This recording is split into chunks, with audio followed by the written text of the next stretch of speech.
Hello everyone, it's Leo and it's almost idol time. This weekend we are going to meet our new friends and You and Idol PreCure is finally starting. In this video, we're doing a glossary. I hope I pronounced that correctly. And we're going to check out the terms that we already have for this season, check out the names and possible locations, and try to talk a little bit more about them to prepare ourselves for this beautiful musical party that is starting soon. Just want to say that this video has a time value because we're going to talk a lot about the villain side and we know nothing about them apart from their names. And a lot that we don't know is because we haven't seen them. And so lots of things that I'm going to suppose about them might not be correct, but you will understand while we talk about it. So let's start with the You and Idol PreCure glossary, talking about terms from this season, starting with the name You and Idol PreCure or Kimi to aidol purikyua. So basically, this name has this dual sense in it. You and idol, you and I, which shows this reciprocating feeling. This obviously goes the same way in Japanese. Kimi to aidol, kimi to ai. So you and I, or you and idol. And I feel like there are two ways for us to see this, and they've been talked about by voice actors and producers of the season. The first one is the word idol in the name of the season. And one of the voice actors in the press conference has said that the show, the story, is the PreCure take on idols. It's not your regular idol story. It's the PreCure version of idols. So we're definitely going to have to watch the show to understand what she means by that and how PreCure will tackle this topic. And the second one is the you and I idea. And one of the producers have said that when they were thinking about the concept, they thought about the you and I that they wanted to include in the title because it's that feeling of I am here on stage because of you. You that is cheering for me, you that are rooting for me, you that are watching me. I get my power from you. And since I get my power from you, I am able to perform and turn my performance into power for you as well. One of the voice actors even said in the press conference that I think it was Takahashi Minami, who is Wink's voice actor. She said that she loves going to idol concerts, and when she does, she returns home full of energy. And I feel like that is that feeling. Idols can only exist because there are people cheering for them, rooting for them, and idolizing them as well. And that is the feeling. And also, they also have said, the producers have also said that this you and I can also mean I am on stage because I stand on stage with you. So it's not only the relationship between an idol and someone who is watching and cheering for them, but also who she is sharing the stage with. So it's definitely going to be also part of the relationship between Cure Idol and Cure Kyun Kyun, Cure Idol and Cure Wink, or Kyun and Wink as well. The relationship of the Cures, definitely their friendships, they are going to play a big part in this story. So, very exciting. Second is the names of the Cures, Cure Idol, Cure Wink, and Cure Kyun Kyun. I feel like those three names, they are able to encapsulate different things about idols. Cure Idol obviously is embodying the idea of an idol and, the central theme of this show. When it comes to Wink, we're obviously talking about someone who is winking. But I feel like this is the charm of an idol. Definitely each one of them is going to have a charm point. We've already seen that.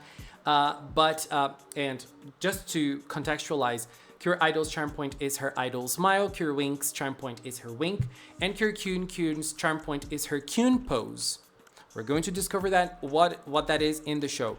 But I feel like the Cure Wink's name is also part of the charm of an idol doing a specific pose. So not only winking, I feel like she is probably going to englobe the winking, but also any pose that can be charming. And they're using wink as the main example of that. Kyun kyun, the kyun kyun, it's not a word. Phrase is an onomatopoeia, and it is similar to what doki doki means. It is supposed to be your heart beating fast. It's the sound of your heart beating fast when you're excited over something. So when you're in an idol show, watching your favorite idol perform, your heart is going kyun kyun. Or if you're an idol and you're on stage very excited to be performing, your heart is also going kyun kyun. So I feel like this is why they chose kyun kyun as the name for this specific cure, to show this excitement. Still talking about names, we have Purirun and Merodon, which are the names of the fairies of the season. Purirun is the green one, Merodon is the pink one. Purirun seems to be kind of the main fairy of the show. And so we have Puri, and if we look at Purirun's toy, there are certain things that the toy is able to do. One of them is winking. And when Purirun winks, sparkles come out of her eyes. So I feel like sparkling and shining is a big part of Purirun's character, which relates to Puri Puri, which means shining, sparkling, or sparkly. So it has a lot to do with her name. Merodon, the pink fairy, when I saw her name, I thought it was related to melon, medon in Japanese. So I thought it was related to that, but that is not the case. Merodon probably comes from meadow meadow, which is another phrase that is used for like lovey-dovey, this lovey-dovey feeling that you get. And to use an example here, I brought this song by Wasta, which is an idol group. The song is called Meadow Meadow Love Rock, or Mellow Mellow Love Rock. It really depends on how you're going to transform the katakana into romaji. So this song talks about love. It's like they're tickling petals of a flower. Love, hate, and they're singing about this relationship of love. So it's a very rock-ish song. It's really cool. Please listen to it. It's amazing. I love Wasta. They are gorgeous.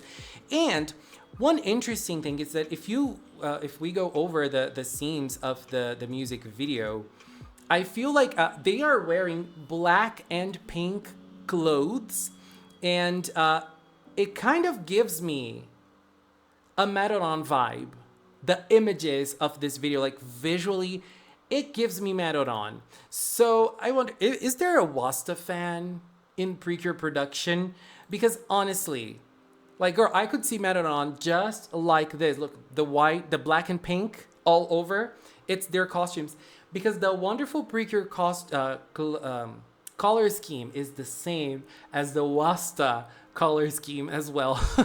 Obviously, I am reaching, but was Merodon inspired by this Wasta song? I don't know, just saying. Now talking about other terms, we have Hanami Town, which is where the action will happen. Hanami Town is the town where the girls live. Uta, Nana, and Kokoro, the three main characters, they live in Hanami Town, and the fairies are going to come to Hanami Town. And still talking about the characters, we have Kira Kirangran, or Kira Kilala, which was the way that it was translated into the last episode of Wonderful PreCure, because we had this in the Baton Pass. And this is Cure Idol's, or Uta's, catchphrase. And I just wanted to bring her catchphrase here because we're going to see a lot of Kira Kira starting now. So Kira Kilala is her catchphrase. And it's interesting because in her character profile, we have the information that she loves transforming emotions into songs. So she sings her emotions a lot. This is part of Uta's character. And this is important because we have Kraki Land. Here we have the magical place of You and Idol PreCure. It is called Kraki Land. And it's important to bring this here because this is also another play on words. as we saw in her catchphrase and also in Kira Kira PreCure a la mode, which is the best PreCure season, by the way, we have Kira Kira, which means sparkling, shiny. And this land is called, I feel like it is also a play on words because Kira Land. But they decided to get the second Kira and land and, bring them together. There's a name for that in English. I don't know how it's called, but if you are a linguistic, you will know. So they brought those two words together, creating Kraki Land.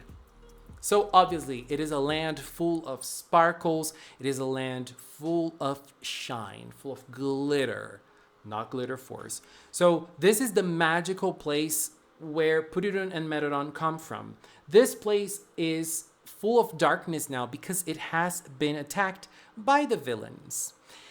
And the villains, in here, it's a little confusing because we have this word, Darken. And this is, why do I say this is confusing?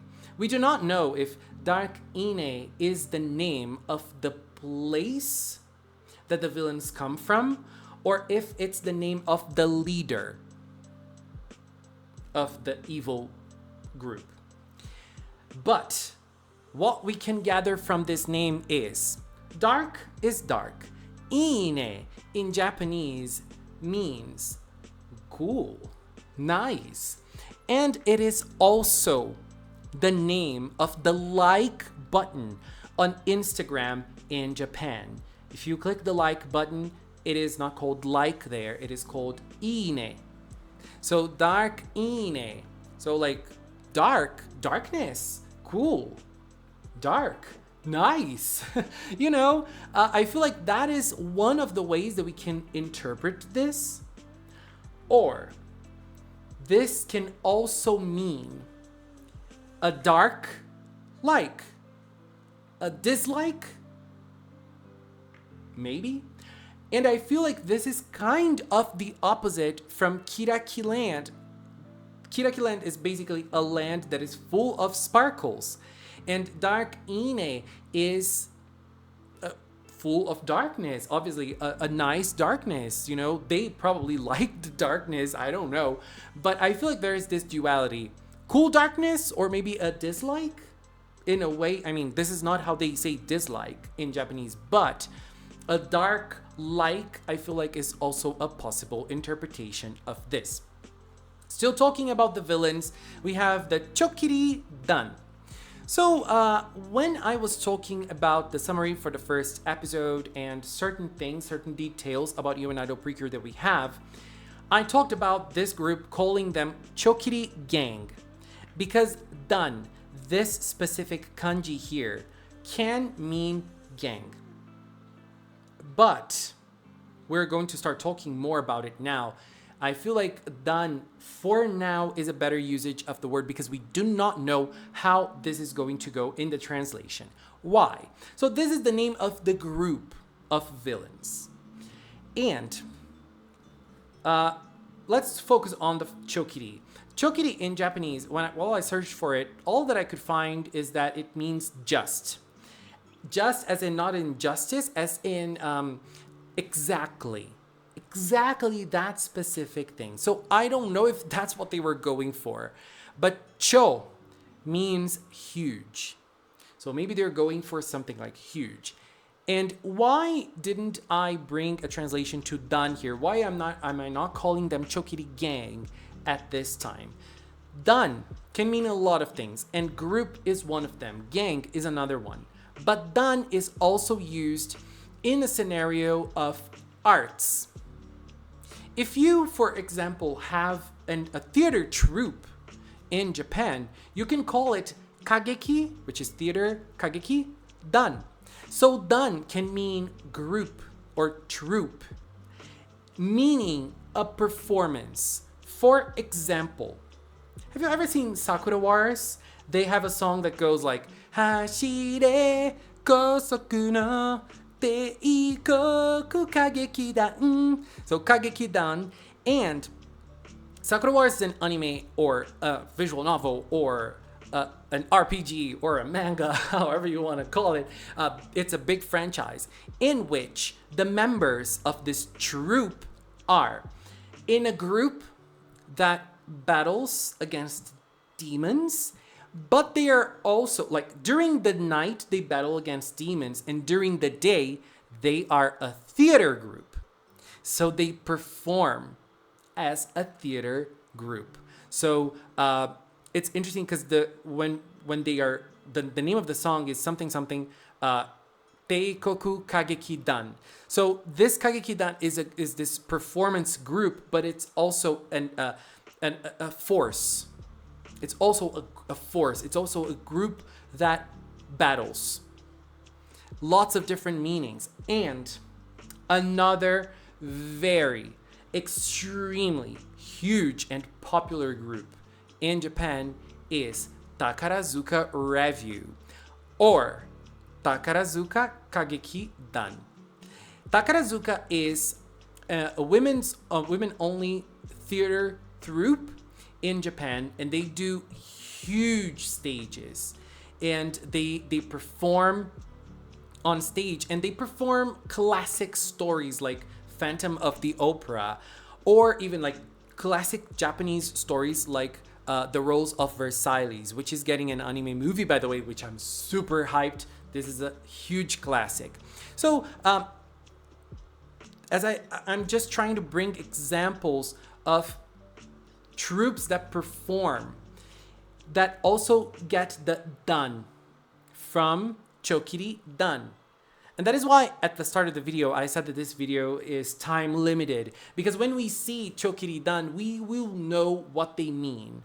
Is this going to be a performance group? Is this going to be a troupe? Or is this going to be a gang? Is this going to be a group that fights together? We don't know. Since we're talking about a season of idols and performances and songs, I feel like it makes sense for them to go the performance route. But we don't know if they're going to do that. If they do that, I am going to live.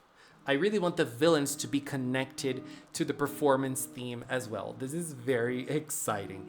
And we also have the name of the monster, which is called Makuranda. And Makuranda, Makura, means total darkness, pitch black. And Makuranda might mean Maclander or Macrander. As I said, we do not know how they're going to translate it when the episode comes out in English, with English subtitles at least. I know, Vegester, I know we're not getting a dub. I know. But this is the name of the monsters that they're going to go against every week. Are they going to sing for the monsters? Probably. I cannot wait for this. And other things that we also have are simple ones, which, for example, are Idol Heart Brooch, which is the name of their transformation device. And we also have the Idol, where is it? Idol Heart Income, which is the microphone that they're using. Income comes from intercom, which is this type of microphone that they're going to use. So Idol Heart Brooch is a transformation device. Idol Heart Income is the microphone, the transformation device they will use to transform, and this they're going to use to sing. And it's kind of like their weapon, I feel like. Not properly a weapon, but I feel like you get the gist. That's how they're going to use their powers with. They're going to use their powers because of the mic. I think that's kind of it, you know?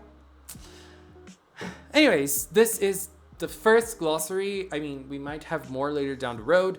And I just wanted to say, be aware, because this week we're going to have a lot of things incoming. At the end of the week, we're probably going to have the episode titles for February from You and Idol. So we are going to know the order of the episodes in which the cures are coming in. I'm very excited. My bet is Cure Idol in episode 1, Cure Wink in episode 3, and Cure Kyun Kyun in episode 4. What do you think? 1, 2, and 3, 1, 3, and 4, 1, 2, and 4. What do you think? Or even later. How are your feelings about this? I'm excited. And in this weekend, on Saturday, we have the release of the toys from this season. So some of the toys of this season. The Idol Heart Income is coming, the Idol Heart Brooch is coming, and we might have leaks. And Curious Cinemon was here just because I wanted to say that Magical Cinemon is celebrating 8 years. Can you believe it? It's almost a lifetime. 8 years of Magical Cinemon on February 9th, which is 1 week and 1 day after the first episode of You and Idol PreCure, and I'm very excited to celebrate 8 years of Magical Cinemon. We are celebrating together, okay? I'm going to do a live stream here on the Sunday after episode 2. We're going to do the regular live stream on Saturday, and then on Sunday, we are going to celebrate 8 years of Magical Cinemon. I'm very excited for this. It's a milestone. It's a huge milestone for this channel for sure. Anyways, babies, this is it. Girl, this video is way longer than I intended, but you know, when I start talking, it's very hard to stop. Anyways, this is it for now. I want to take this little time to thank the members of the Magical Cinemon channel. If you're a member here on YouTube, if you're a member on Patreon, if you support me on Throne, thank you. And also a huge thank you to the Magical Cinemon production team helping me with this. And as babies, if you've watched up until now, thank you so much as well. Thank you so much for watching. And until next time, no, you